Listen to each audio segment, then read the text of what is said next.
शुक्राना गुरुजी। कैसे हैं दोस्तों? स्वागत करता हूं आपके अपने चैनल में निफ्टी बैंक। मैं आपका होस्ट रिटेलर का दोस्त। निफ्टी बैंक निफ्टी व्यूज़ 16 जुलाई 2021 ब्रेकआउट और कॉशियस टाइम। Think it. देखिए, पहली बात तो एक चीज़ हमेशा ध्यान रखिएगा, ब्रेकआउट की रीटेस्टिंग भी होती है, समटाइम्स नहीं होती है। लेकिन आज जैसे आप सबको लग रहा होगा कि निफ्टी बैंक निफ्टी ब्रेकआउट करते हैं, इसमें कोई डाउट नहीं है कि सबसे टॉप क्लोजिंग है ये अब तक की।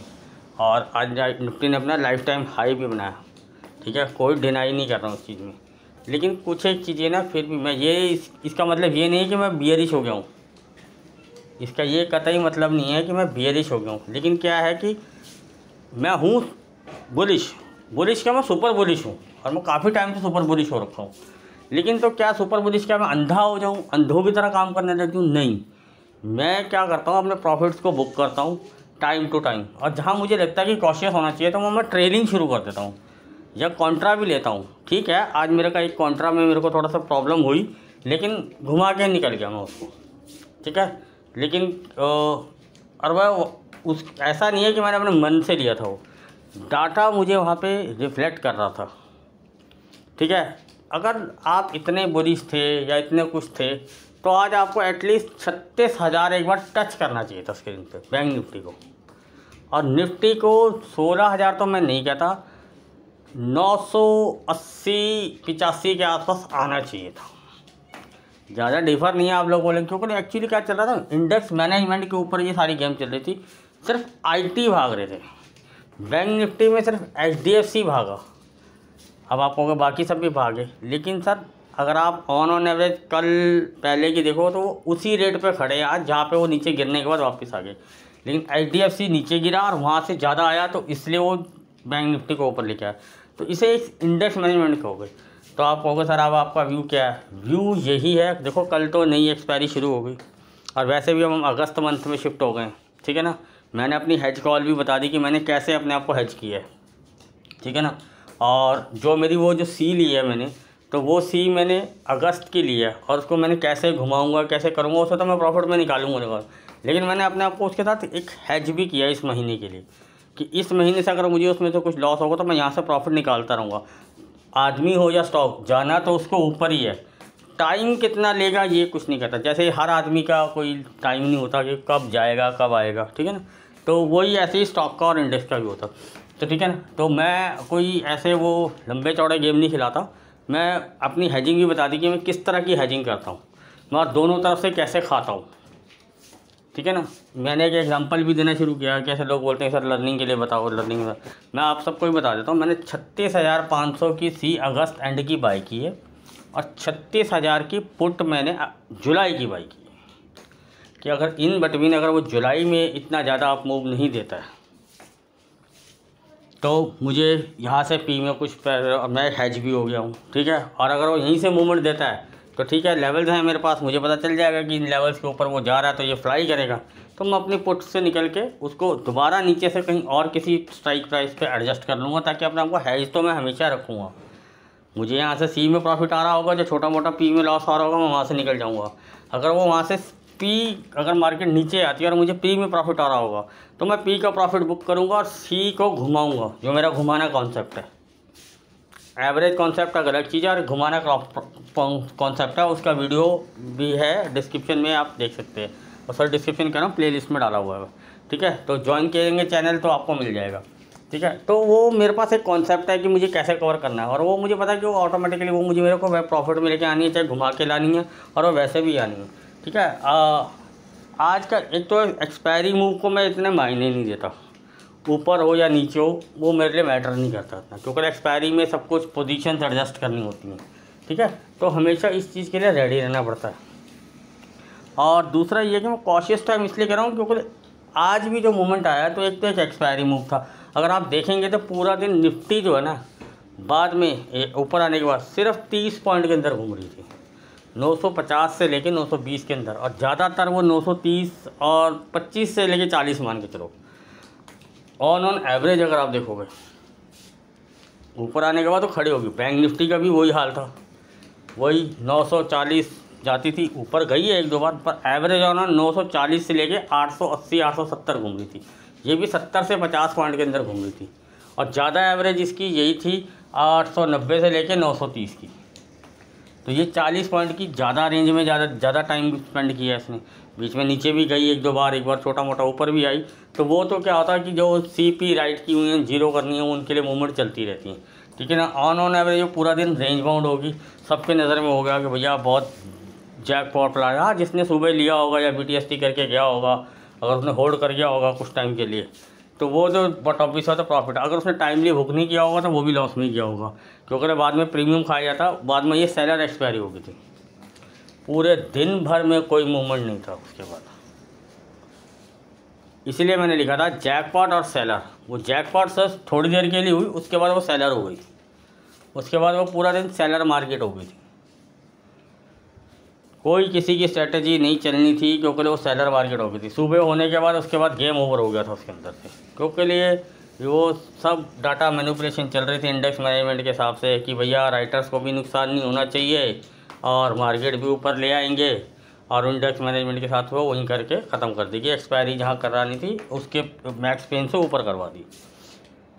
अदरवाइज़ इसकी एक्सपायरी 15,800 और 900 जो डाटा बिल्कुल स्ट्रॉन्गली था, जाने के ऊपर जाता। लेकिन इसको 800 का मतलब ये नहीं कि 800 ही करेगी, 900 का मतलब नहीं। हाँ, ने 900 के आसपास जरूर करी, लेकिन 900 से ऊपर ही एक्सपायर करके गई। नहीं तो इसको मैं ये मानता हूँ कि 850 के आसपास अगर कहीं भी एक्सपायर करती, चाहे वो 880 करती, चाहे 820 करती, तो यानी कि वो डाटा बिल्कुल परफेक्ट था, ठीक है। उस डाटा में कोई चेंज नहीं, राइटर्स को नुकसान नहीं हुआ, राइटर्स तो निकल गए, ठीक है। छोटा मोटा अगर किसी को अगर जो बाद में कूदा होगा उसको हुआ होगा, लेकिन ऑन ने अगर होल्ड करके रखा होगा तो उसको ज़्यादा बहुत बड़ा कोई लॉस नहीं था, जैसे लोग सोच रहे होंगे कि नहीं। ऑन आने तो 30-40 रुपये पर लॉट, इससे ज़्यादा उसमें उसको लॉस ही नहीं हुआ, ठीक है ना। तो मौका उसने बार बार दिया निकलने का सबको, ठीक है। तो ये राइटर्स के लिए हमेशा दिया जाता है, गेट खोला जाता है। जो प्रोफेशनल्स होते हैं वो निकलते हैं, जो रिटेलर्स होते हैं वो बेचारे अटक जाते हैं, क्योंकि उनको लगता है शायद बन जाएगी बात। तो वो शॉर्ट कवरिंग्स जो आती हैं वो मोस्टली रिटेलर्स की वजह से आती हैं। ये प्रो और ये FI वगैरह लोग नहीं निकलते इतनी आसानी से, ठीक है। ये तो हमारी आज एक्सपायरी की बात होगी। अब हमारे पास कल है फ्राइडे, जो मैं हमेशा कहता हूँ बियर्स की आत्मा जाग जाती है। तो लेवल्स हैं हमारे पास, लेकिन मैं आपको एक साइकोलॉजी बता देना चाहता हूँ। जैसे पूरा यूट्यूब TV पे दिखा दिया भैया हो गया बैंक निफ्टी में ब्रेकआउट, निफ्टी में ब्रेकआउट। देखिए निफ्टी में, चलो पहले मैं डिस्क्लेमर दिखाता हूँ, उसके बाद आगे बात करते हैं। गाइस ये है डिस्क्लेमर, मैं आपको बता देना चाहता हूँ, मैं जितने भी वीडियोस बनाता हूँ अपने लर्निंग पर्पज़ के लिए बनाता हूँ और आपके साथ अपनी नॉलेज शेयर करता हूँ। इस पर कोई बाय या सेल की रिकमेंडेशन नहीं देता हूँ। अगर आप हमारे किसी भी वीडियो पे बाय या सेल करते हैं तो पहले किसी अपने फाइनेंशियल एडवाइज़र या CB रजिस्टर एनालिस्ट से एक बार ज़रूर कंसल्ट करें। अगर आप हमारे वीडियो पे कोई भी बाय या सेल लेते हैं तो उसके प्रॉफिट और लॉस के सिर्फ आप और आप जिम्मेदार होंगे, मैं और मेरा चैनल नहीं। अब आता हूँ सीधा निफ्टी पे। गाइस ये है निफ्टी का चार्ट में नो डाउट है अच्छा बुलिश बना हुआ है। तो मैं ये नहीं कह रहा कि भैया कल मार्केट नीचे आ जाएगी, ऐसा कुछ हो सकता है। देखिए जो डाटा अभी तो बिल्ड होगा, वैसे जो आज का डाटा उसके हिसाब से बता देता हूँ। 16,200 पे तगड़ी कॉल राइटिंग की हुई है, और जो सपोर्ट है इसको 15,900 और 800 पे अच्छी पुट राइटिंग है, ठीक है। जो आसपास तो और थोड़ी बहुत है, लेकिन जो मेजर होती है मैं उसको कंसीडर करता हूँ, ठीक है ना। और 16,000 एक साइकोलॉजिकल लेवल रहेगा, उस पर भी अच्छी कॉल राइटिंग हो रखी है। अगर कल कोई गैप अप हो जाता है या 16,000 तोड़ के ये सस्टेन कर देता है तो नो डाउट है शॉर्ट कवरिंग आएगी। इसको 16,050 और 16,100 तक इजीली ले जाया जा सकता है, थोड़ा बहुत ऊपर नीचे। इसमें तो ऐसी कोई वो नहीं है कि भैया फिक्स बोल दिया है, बाकी लेवल होते हैं, लेवल के हिसाब से चलते हैं, ठीक है ना। तो और अगर ये अगर कल का एक गैप डाउन होता है और ये 900 को काटता है तो डेफिनेटली बाय बनता है। काटने का मतलब ये नहीं कि 901 आया चलो जी बाय कर दिया, सर ने बोल दिया। होल्ड लेवल है, लेवल टू लेवल होल्ड होता है तो हम बाय के लिए सोच सकते हैं। अगर आपको चलो रिस्की प्लेयर हो 900 पे भी बाय कर लेते हो तो 885 वाले का लेवल का स्टॉप लॉस लगाओ और वहाँ पे 15 पॉइंट का स्टॉप लॉस, उसके बाद आप उसको रेडी कर सकते हो, ठीक है। देखो ये कुछ सिनेरियो मैंने आपको समझा दिए, लेवल के साथ समझा दिए। जैसे लोगों को होता है कि सर कुछ लेवल भी डिस्क्राइब कर दिया करो, तो मैंने आपको लेवल भी साथ के साथ थोड़ी साइकोलॉजी भी समझा रहा हूँ कि भैया अंधा होकर ना बाय कर देना ना सेल कर देना, बायस होकर मार्केट में कभी भी मत आओ, ठीक है ना। लेवल के हिसाब से खेलो। वो लेवल ऊपर का कटा तो हम ऊपर की तरफ राइड करेंगे, नीचे का कटा तो हम नीचे की तरफ राइड करेंगे।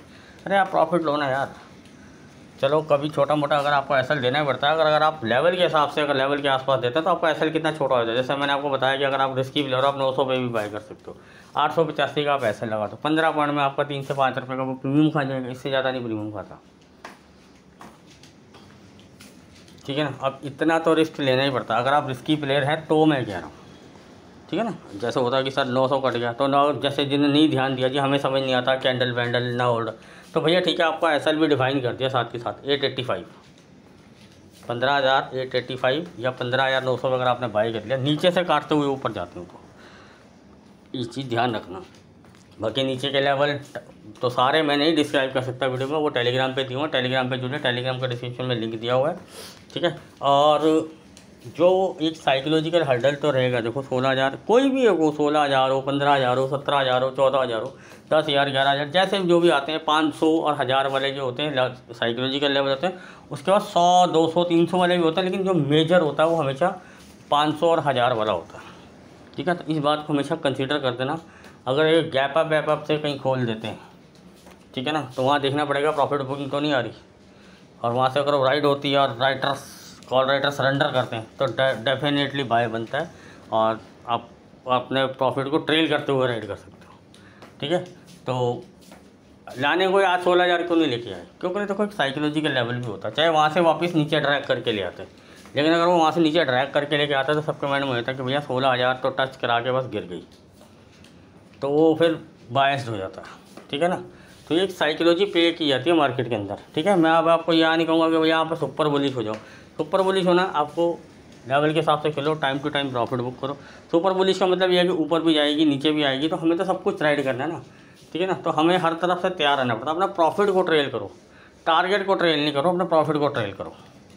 ठीक है, और बैंक निफ्टी का भी मैं आपको सिनेरियो बता देता हूँ। 36,000 वाला जो लेवल है, साइकोलॉजी लेकर हर जगह काम करते हैं। ठीक है ना, अगर गैप इसके ऊपर खड़े हो जाती है और थोड़े दिन स्टे कर जाती है तो, और 36,000 कॉल राइटर अगर सरेंडर कर गए स्टे होने के बाद, आप मान के चलिए लेवल दे रखा है, पर आप मैं मोटा मोटा राउंड फिगर में देता हूँ कि 200 के 200 के आसपास तो लगा ही देगी, और वहाँ पे भी अगर सरेंडर नहीं हुए, जैसे कुछ रह जाते हैं भैया ढीठ होते हैं कि नीचे आएगी तो निकलूँगा, तो ये खींचेगा,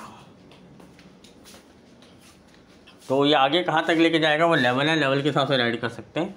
मैं आपको एक हिंट मोटा मोटा दे दी। हाँ, अगर आप कहोगे जी सर शॉर्ट करना है या कुछ करना है, 800 के नीचे सस्टेन होना शुरू कर देती है, सीधे सीधे लेवल हैं 770, 730, 645, ये तो आने ही आने। 800 नीचे जीरो, बाकी 35-500 पे ही सपोर्ट है वैसे देखा जाए तो। इसके बाद इसके 35-500 से पहले कोई खास ज़्यादा सपोर्ट है नहीं। ठीक है ना, बाकी वो छोटी मोटी सपोर्ट होती हैं, उनकी इतनी वैल्यू नहीं होती। 35-500 पे ही सपोर्ट है। अगर 800 के नीचे होल्ड हो गया, कुछ देर ट्रेड करने लग जाता है, तो ये लेवल कंफर्मेशन है कि यहाँ तक आने की ज़्यादा चांसेस हैं। अब ये नहीं कि वो भैया 1 मिनट 2 मिनट की कैंडल का विक बना के ऊपर आ गया, सर हमने तो 800 पे ठोक दिया। अगर आपने 800 पे ठोकना है तो 830 का एसएल लगा देना, स्ट्रिक्ट एसएल के साथ काम करो ना यार। अगर आप रिस्की प्लेयर आपको नहीं समझ आ रहा, अगर आपने 800 पे ठोक दिया 799 पे टिकते, तो फिर वहाँ पे आपको एसएल भी फिर दिखते ही 830 होगा, वो दिखते ही 830 होगा। उसके लिए फिर आप वेट नहीं करोगे। अगर आपने यहाँ से ठोकने में भी वेट नहीं किया था तो उसको यहाँ से एसएल में भी वेट नहीं करोगे। इस तरह से काम किया जाता है। अब आपको जैसे धीरे धीरे हर चीज़ में आपको रोज़ तो ये चीज़ें समझाऊँ थोड़ा सा मुश्किल होता है, इसलिए कहता थोड़ा सा प्रैक्टिस करो, थोड़ा लर्निंग करो, कैसे एसएल बनाए जाते हैं, किस तरह के आपको ट्रेल करने होते हैं, ये सब चीज़ें नोटिस किया करो। ठीक है गाइस, और कल फ्राइडे है, कॉशियस रहना है, क्योंकि कल फ्राइडेज होती है बियर्स की आत्मा जागने वाला दिन। तो अगर हम किसी चीज़ में राइड हो रहे हैं, ऊपर हो या नीचे हो, ठीक है ना, तो हमने कॉशियस रहना है, और अपने प्रॉफिट को ट्रेल करते रहना है अपने लेवल के हिसाब से। अगला लेवल कट गया तो पिछले लेवल का 0.5% पे हमने अपना ट्रेल लगा देना, उससे अगला लेवल राइड होना शुरू हो जाएगा। या फिर हमारे प्रॉफिट का प्रीमियम जितना होगा, हम उसके प्रॉफिट के प्रीमियम के ऊपर अपना इतना, भैया अगर मान के चलो मैंने 20 रुपये कमा लिया एक प्रीमियम में, तो मैं मान के चलता हूँ मैं 5 से 7 रुपये का भैया रिस्क लूँगा, और यहाँ से मुझे जो रिवार्ड मिलेगा ठीक है। अगर नीचे आया तो मुझे मैं कट जाऊँगा, चाहे दोबारा वो वापस ऊपर जाती हो। तो अगले लेवल्स को अगर रिस्पेक्ट करेगा री एंट्री करने में कोई दिक्कत नहीं। लेकिन यह कि जो अगर मैंने 20 रुपये कमा लिए तो उसमें से मैं 12 रुपये 15 रुपये तो मैं लेके जाऊँगा। या सेफ प्लेयर हो तो जहाँ से राइड हो गया, जहाँ पे जाके अटकने लग जाओ, वहीं पे अपना बुक करो, निकल जाओ, अपना प्रॉफिट अंदर करो, अपनी कैपिटल सेव करो। कैपिटल होगी तो दोबारा एंट्री करने का मौका मिलेगा। अगर सट्टे मारते रहोगे कैपिटल उड़ जाएगी धीरे धीरे, तो बाद में एंट्रियाँ करने का मौका क्या, मार्केट आपको देखने का भी मौका नहीं देगी। ठीक है ना, तो ये सब चीज़ें भी नोटिस करोगे आप। ठीक है गाइस, अगर आपको मेरे वीडियो से कुछ भी अच्छा सीखने को मिल रहा हो, जो मैं लेवल देता हूँ वो वर्क कर रहे हैं आपके लिए, अगर आप इसमें से कुछ प्रॉफिट कमा रहे हैं, सीखना चाहते हैं, कुछ लर्निंग करना चाहते हैं, तो प्लीज़ इस फैमिली से जुड़िए और प्लीज़ चैनल को लाइक कीजिए, सब्सक्राइब कीजिए और शेयर कीजिए। टेलीग्राम से भी जुड़िए, उसका लिंक डिस्क्रिप्शन में दे रखा है। कल मिलते हैं लाइव मार्केट में, और वहाँ पे जैसे भी जो डाटा अपडेट होगा मैं आपको टाइम टू टाइम गाइड करता रहूँगा। Okay guys, good night.